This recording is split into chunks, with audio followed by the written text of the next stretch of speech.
ನಮ್ಮ ದೇಶ ಹಳ್ಳಿಗಳ ದೇಶ. ಹಳ್ಳಿಗಳ ಅಭಿವೃದ್ಧಿ ಆಗದೇನೆ ರಾಷ್ಟ್ರ ಅಭಿವೃದ್ಧಿ ಆಗಲಿಕ್ಕೆ ಸಾಧ್ಯ ಇಲ್ಲ ಅಂತಕ್ಕಂಥ ಮಾತುಗಳನ್ನ ಹೇಳ್ತಾ ಇದ್ರು. ಅದಕ್ಕೋಸ್ಕರನೇ ಜವಾಹರ್ಲಾಲ್ ನೆಹರೂರವರು, ದಿವಂಗತ ಪ್ರಧಾನಿಯವರು, ಅವರು ಒಂದು ಮಾತು ಹೇಳ್ತಾ ಇದ್ರು, ಪ್ರತಿ ಹಳ್ಳಿ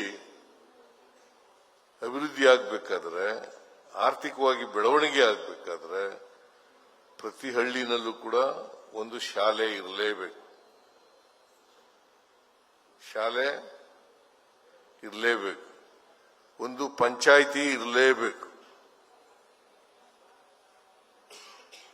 ಗ್ರಾಮ ಪಂಚಾಯಿತಿ ಇರಲೇಬೇಕು, ಜೊತೆಗೆ ಒಂದು ಸಹಕಾರ ಸಂಘ ಇರಲೇಬೇಕು.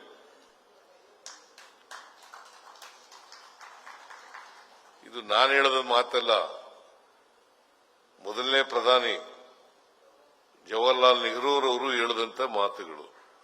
ಒಂದು ಪಂಚಾಯಿತಿ, ಒಂದು ಶಾಲೆ, ಒಂದು ಸಹಕಾರ ಸಂಘ ಇರಬೇಕು. ಆಗ ಮಾತ್ರ ಹಳ್ಳಿಗಳ ಅಭಿವೃದ್ಧಿ ಆಗಲಿಕ್ಕೆ ಸಾಧ್ಯ ಆಗ್ತದೆ.